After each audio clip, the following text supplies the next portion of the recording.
Sometimes I would go into a room, I would see two people just shout at one another. They're not talking about the same thing. Each person has their own needs and they're shouting their needs and they want to get their needs met, but the other person does not listen. And that's how conflict is created. Hey, everybody. Welcome back to the Scale Smart, Grow Fast podcast. Now, strategy alone won't take your team to the top. Human connection will. In this episode, Nir Megnazi, executive coach and leadership expert, explains how emotions and relationships are the real pillars of leadership success, with measurable results including 76% employee-reported improvement in leadership behaviors and millions in ROI per leader. Nir is going to show how to turn empathy, trust, and presence into your most valuable leadership tools. Nir, welcome to the podcast. How are you doing today? Thank you. I'm doing fabulous. Thank you for having me on your show. Our pleasure. Now, Nir, maybe you could share a little bit more of your background. What brought you to doing what you're doing today? So originally, my core education is engineering. I'm a computer engineer and I worked for Intel for 23 years. So most of my career, I've been an engineer, an engineering manager. And at one point during my career, I just got tired of focusing on improving technology. Let's get more speed. Let's get more performance out of it. The innovation was great. And don't get me wrong, I love technology. I mean, every new piece of technology that comes out, like, wow, this is so cool. I want to get my hands on it. But at one point, the technology that really got me interested was people, the technology of human beings. And as a leader, this challenge of how do I get more with the team that I have? How do we over-deliver of what we promised and truly make our clients, whether they're internal or external, much more successful and be more intrigued than how do I increase the performance of one part. So what happened is I started to take these small courses that were offered at Intel for coaching. So the first time I met coaching, I was really intrigued. What is this? This is different than the regular conversations that we're having day to day at work. It feels different. It goes more to the root, into the bottom of things, to the source of why we have challenges. And they focus on the human challenge and the human aspect of the challenges that we're facing. And that opened me to a completely different and new world of, wow, many of the challenges that we have are not technical. They're human connection challenges. And if we can tap into that and go to the bottom of what makes this a problem for us as leaders or as employees, there's much more potential there. And that took me on a parallel path of leadership coaching. And I went and studied coaching. And what I observed is after graduating from coaching school, I became a much more efficient leader and manager for my teams. And my team started to outperform very quickly. Our internal clients were raving about the performance of my team. Let me get this straight. Although I'm an engineer, I was almost always the least smartest person in the room when my team was there. I have the privilege of managing great people, super smart, much smarter than me. The results that we received because of that threw me on another path where my managers would move me from one team to another, even if I didn't know anything about what that team does, and I couldn't even help them on the technical path. But I knew how to manage my clients really well. I knew how to have great conversations with the teams that I was working with. So I could sit with them and learn really quick what does success look like for them and what are the challenges that they're facing, and then navigate and direct my team through a strategy that will help our team serve that team very well. And the outcome is raving results. That's really powerful. I can relate to that. My background's also in computer engineering, and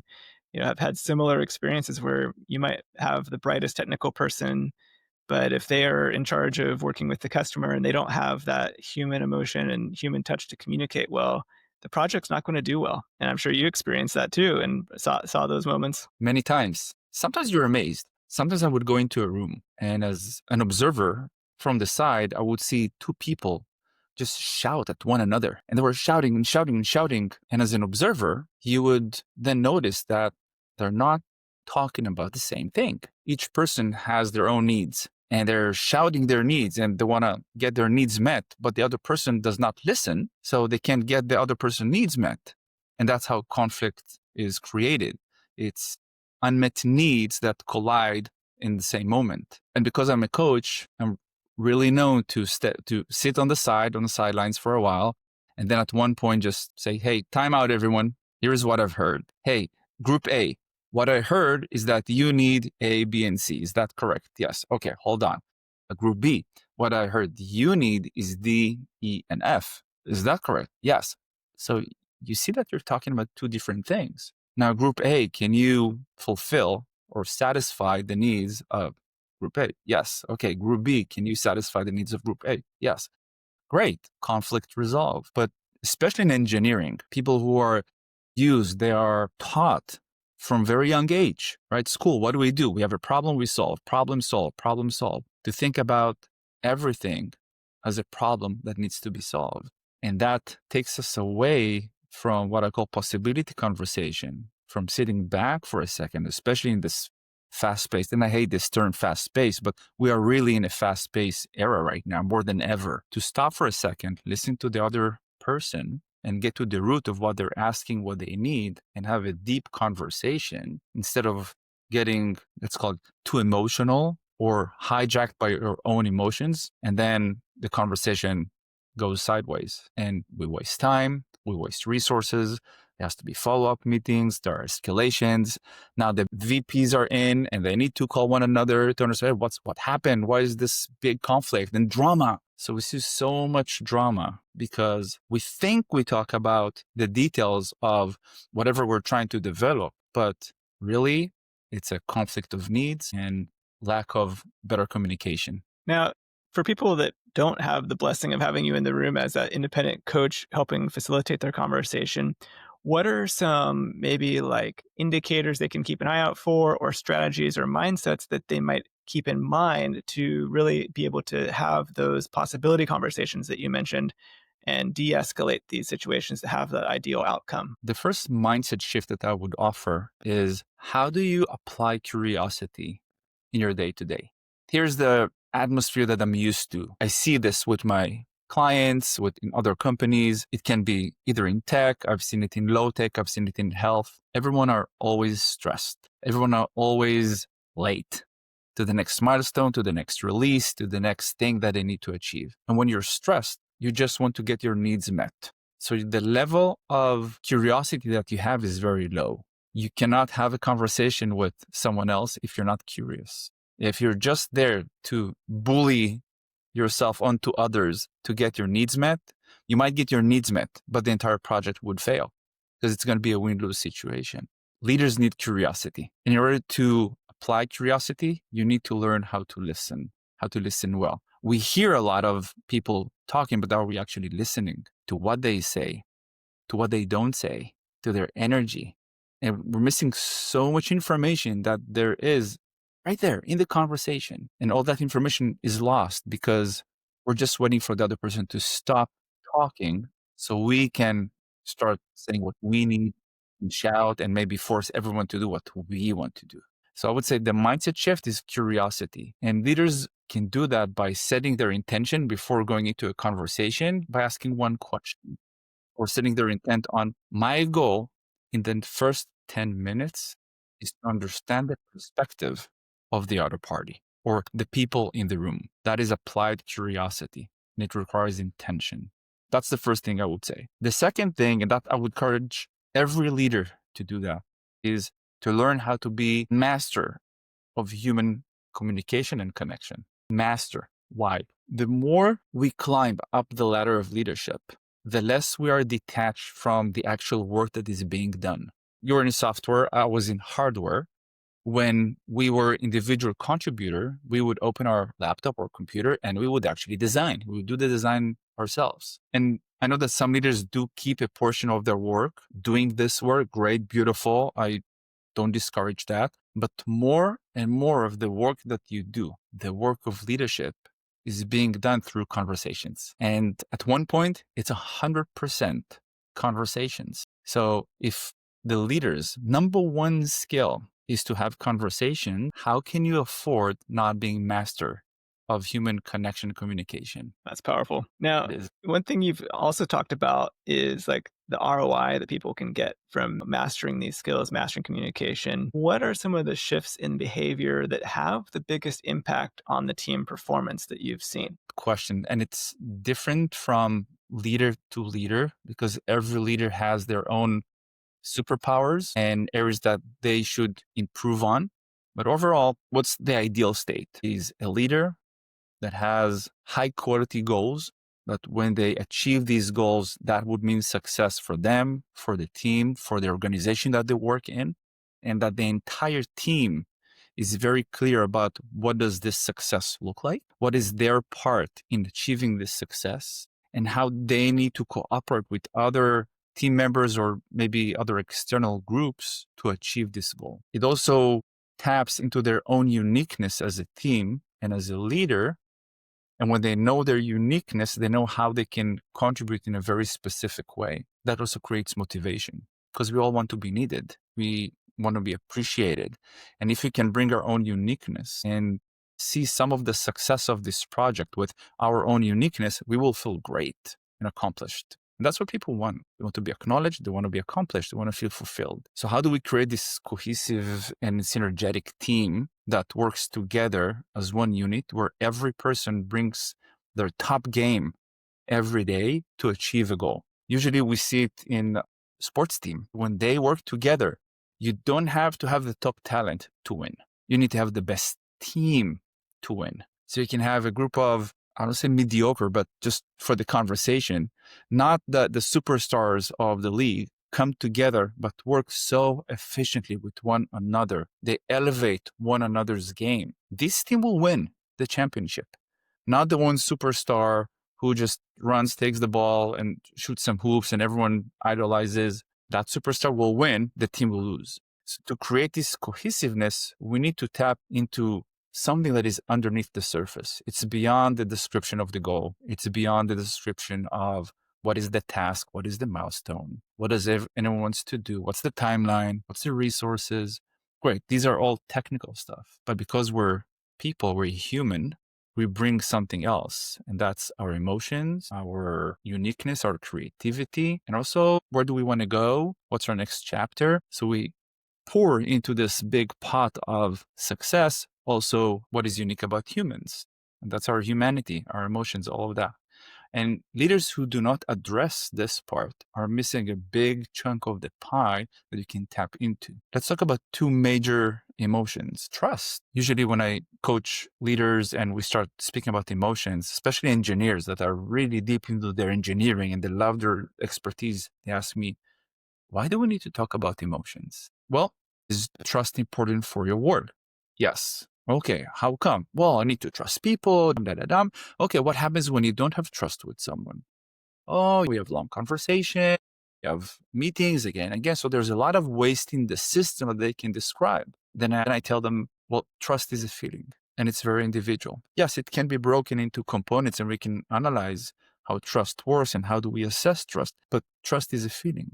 So the feeling of trust is critical for business success. The feeling of trust is critical for eliminating waste and to have velocity in our execution. And same with motivation. Motivation is an emotion. We feel motivated and it's very personal per person. And I got a question real quick on the trust. So, especially like in the technical fields, or honestly, I think any business leader coming into this that's wanting to build trust with their team and amongst the team, what are some strategies or advice you can share with them to help build that trust without it feeling forced? I'm sure everyone's been on like team building events, going to a ropes course or, doing the trust fall, things like that. What's some advice you might share there to really build that genuine, deep connection and trust? One of the key moments when I dug into trust, and trust, by the way, is the most researched factor in human emotions in literature. There's so many researches about that because it's very elusive. And I would first start and say that trust is earned.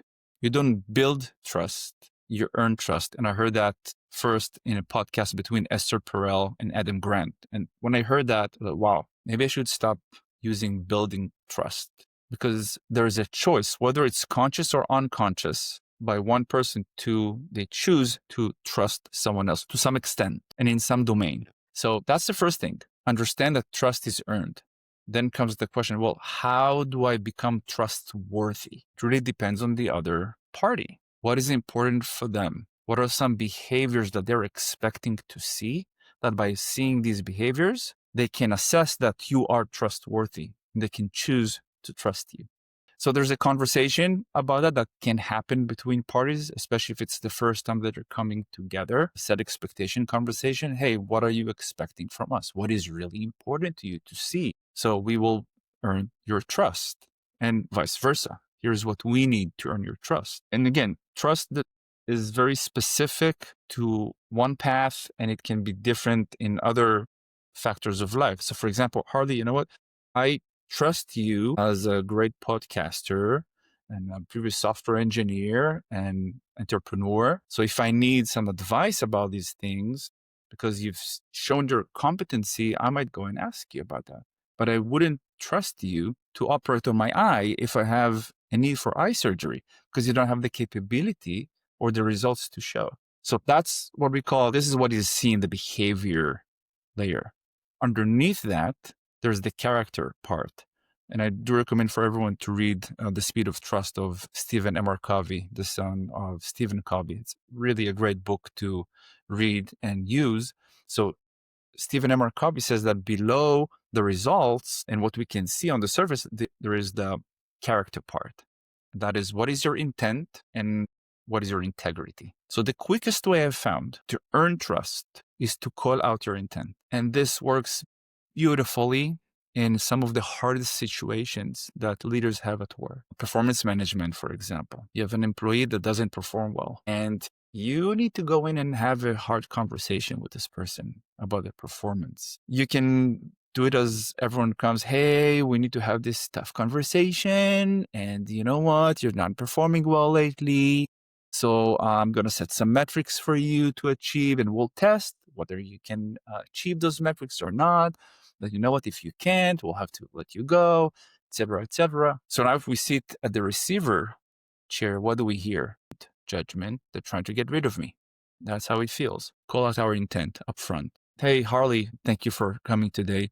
I want to start the conversation with just stating that the goal of this conversation is to see how we can overcome some performance issues that we're seeing lately and invest in your own development.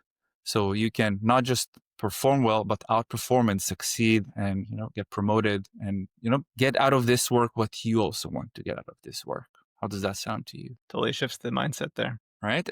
Now we're in a different conversation. I can be really honest about, hey, you know what? If at the end, hey, if you don't achieve that, that means you're probably not the right person for this job. And it's my role as the leader to take care of the team, take care of our results. But I also want to take care of you. But let's work together to see if you are a good fit for the job. So, because you're not performing well. Most low performers know that they're not doing well. They have stress, they're overwhelmed, whatever the reason, but they feel it. And now I come to help them. And I do it with deep intent. I'm not just beautifying and trying to regulate emotions here. No, I do want to see you succeed. Makes a ton of sense. If you're running a growing company and still handling too many operational details yourself, there's a better way forward. The Delegate or Die checklist shows you the exact tasks that drain leadership bandwidth and the simple changes that recover 15 to 30 plus hours a week. Download it free at workergenics.com/scale-smart.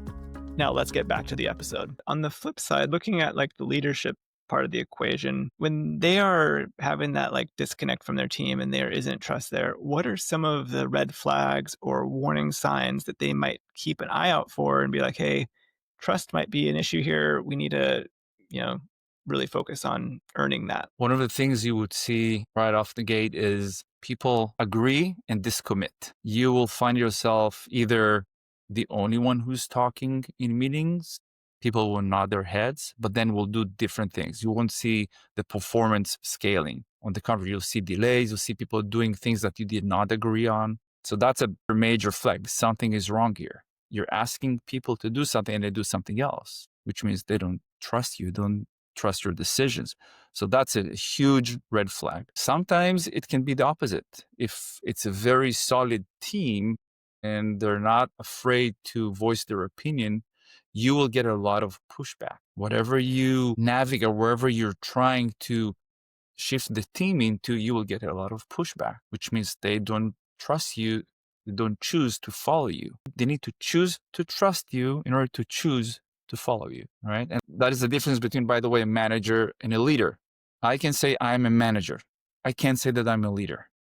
It's not for me to say. It's for those who follow me. When they choose to follow me, that makes me a leader. So when these two signs come up, usually it's a trust issue. And this is where high performance communication skills come into play. Like, okay, hey, this is what is happening. I've asked you to do A, you've done B. I'm curious. Remember, we're going back to curiosity. And I'm curious, what made you choose B over A? It's powerful. It's amazing what happens when we know how to ask great questions and we put judgment to the side. Because usually we judge people by our own values and our own needs, not by their values and needs. Now, I might need this person to perform right now and they're not. And that makes me very angry, anxious, stressed. Great. But if I want to transform the relationship with this person and shift them into, let's call it, the lane where they operate at the top of their potential, aligned to my goal, I need to get to know them first to understand what they need, what's their perception. And through this really deep and curious communication, together shift the point of view towards the goal. And one thing that I've learned is that sometimes what we think is the best course of action is actually not the best one. And if we just listen to our employees, because we hire smart employees, we hire great people, they have a lot of information to share with us that might shift the course of action and actually the goal. I'll share with you maybe a story. I was put as a leader on a team that, again, I had no clue what they're doing. No clue. I could not help them technically. I had a general view and understanding of the entire process because I worked on different pieces of that process before. But what this team did, I could do nothing. And one day we were introduced with a new tool, and this team had to take the old tool out and bring the new tool in. Now, being a process guy and a systems person, and I like to have this wide view of things, I said, great. I don't want to disturb our client. So we will switch pieces by pieces of the old tool and the new tool. So there won't be any disturbance for the client. Everyone at the meeting just nodded, and that was the decision. Then later that day, the tech lead of the team took me for a one-on-one. And we just walked around the building, which is something that I do like to do, not just sit at the both sides of the table and have a conversation. No, let's walk together. And then he told me, you made the wrong decision today. I said, tell me what's wrong with the decision. I'm very curious. He said, listen, there's no way to decouple each block of this tool and just replace it one for one in a clean way. It will actually create so much more overhead for us. It will be a nightmare. What I suggest is let us develop the envelope for the new tool. Let us do it in one shot. It will take maybe a month more, right? But overall, we will save time, higher quality, better launch of that tool. I said, you know what? You're the expert. Does the rest of your team feel like you? I said, yes. We discussed it, and this is what we think. Next day, I brought the team together. I said, hey, first, I'm sorry that maybe I didn't allow you the chance to speak and talk about possibilities. And I just made a decision. So I apologize. And what I'm hearing is that the entire team supports launching this tool as one unit and not replace block by block. I said, yes, this is what we want. I said, well, I trust you. I want to see a plan, and let's go and do that. This launch of this tool was a huge success. And again, it's about courage of the employees to speak up, but also me applying curiosity. I love that. Now, as we wrap up, if there's leaders listening today and they want to begin leading with more trust and empathy with their team and having that strong connection, what is the very first step they should start taking this week? The first step they should take this week is before each meeting, 30 minutes, it's not 30 seconds before the meeting, stop for a second, center yourself, make a decision. How do I want to show up in the next meeting? I'm choosing to be present. I'm choosing to listen. I'm choosing to be curious. 30 seconds of centering of aligning myself to what is going to happen in this meeting will have two impacts. First, when you enter the room, people would feel that you are there for them, not thinking about 100 other stuff that you are thinking of and need and that require your attention. But in this meeting, your attention is on them. This is translated by the employees as leadership presence, and that earns trust. And the second, you will learn so much in this meeting just because you set your attention to be curious. So be ready to shift your experience, to shift your direction. I heard this sentence sometime. If you want to influence, you first need to be open to be influenced. So that's part of mindset. When you're curious, be open to be influenced, because the goal is not to be right. The goal is to achieve those results. Right. Awesome. That's powerful advice. Nir, thank you so much for sharing your stories, your wisdom, these practical tips for our audience today. If people want to continue the conversation with you, talk more about how they can build this connection with their teams and get that ROI with their people, what's the best way for them to connect with you? You can visit my website, nirmegnazi.com. And there's also a free ebook that you can sign up and get on how to build trust while going through major changes. So how do you lead through chaos and earn trust? And also always connect with me through LinkedIn. I read all my messages and I love connecting and meeting new people. So people are welcome to DM me. Awesome. We'll make sure we have those links in the show notes. And for those of you listening, if you got value today, hit that like or follow or subscribe button at the top. And these ratings really help us equip more businesses and leaders who want to grow the smart way.